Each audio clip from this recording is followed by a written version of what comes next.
हरिद्वार में पहुंचे हैं, जहां पर महाराज 88,000 महात्मा सत्संग कर रहे हैं। बीच में परीक्षित जी पहुंचे हैं, जाकर के श्री सूत जी महाराज से पूछ दिया, प्रभु अतः प्रच्छामि संसिद्धिं योगिनां परमं गुरुं पुरुषस्येह यत् कार्यं म्रियमाणस्य सर्वथा। शीघ्र मरने वाले को क्या करना चाहिए? जो व्यक्ति शीघ्र मरने वाला हो उसकी मुक्ति का कोई उपाय यदि आप जानते हो तो हमें कृपा करके बताओ। लेकिन किसी महात्मा ने, सूत जी ने, किसी महात्मा ने परीक्षित जी को समुचित उत्तर नहीं दिया। उसी समय क्या हुआ? बोले तत्रा भवत भगवान व्यास पुत्रो। व्यास जी के पुत्र है श्री सुखदेव जी महाराज का आगमन हुआ। दिव्य बालू का आसन बनाया है। आज परीक्षित जी ने स्थान दिया और पूछ दिया, म्रियमाणस्य सर्वथा, शीघ्र मरने वाले व्यक्ति को प्रभु क्या करना चाहिए? सुखदेव जी महाराज मुस्कुराए, बोले राजन वरीयाने सते प्रश्नः कृतो लोकहितं नृपः।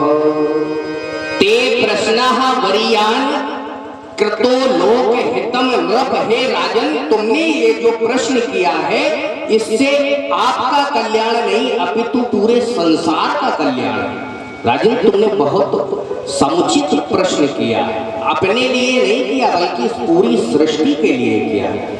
राजन, तुम घबराओ नहीं, अब हम तुम्हें मुक्ति का उपाय बताते हैं। जैसे ये कहा, परीक्षित जी महाराज मुस्कुराए।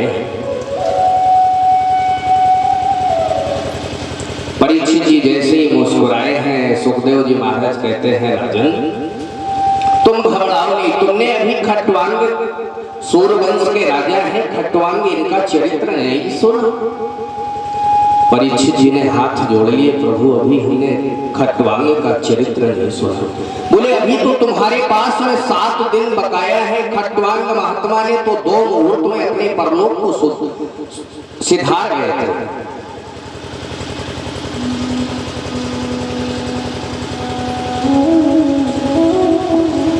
सुखदेव जी महाराज कहते हैं, खट्वांगो नाम राजर्षिर् ज्ञात्वेयन्तामिहायुषः मुहूर्तात् सर्वं उत्सृज्य गतवान् भयं हरिम्। राजन परीक्षित, ये खट्वांग नाम के जो महात्मा है ये अस्मक के पुत्र हैं। सूर्यवंश के राजा हैं अस्मक, इनके पुत्र हैं खट्वांग। एक बार की बात है, दैत्यों और देवताओं में युद्ध चला। दैत्यों ने देवताओं को परास्त कर दिया। परास्त करने के बाद में सारा आधिपत्य दैत्यों के हाथ में पहुंच गया। सब राज्य छीन लिया दैत्यों ने। देवता बेचारे घबराए हैं। घबरा करके महाराज आज खट्वांग महात्मा के पास में आए हैं, हाथ जोड़े, राजर्षि हमारा जितना भी राज्य था सब दैत्यों ने ले लिया है। प्रभु अब आप हमारी सहायता करो। सूर्यवंश के राजा खट्वांग दया आई। जैसी दया आई है, खट्वांग महात्मा ने अपना धनुष बाण लिया और धनुष बाण लेकर के चल ली। दैत्यों से युद्ध होने लगा। युद्ध होते होते होते होते दैत्यों को परास्त कर दिया। और जैसे ही परास्त किया है महाराज, आज खट्वांग राजा ने सब राज्य पुनः वापस लेकर के देवताओं को सौंप दिया। जैसे ही देवताओं को राज्य पाठ दिया, देवता बेचारे प्रसन्न हो गए। जैसे ही देवता प्रसन्न हुए, देवताओं ने कहा खट्वांग राजा से, राजन अब आप ऐसा करो, कुछ हमसे वरदान मांगो। जैसे ये कहा, देवता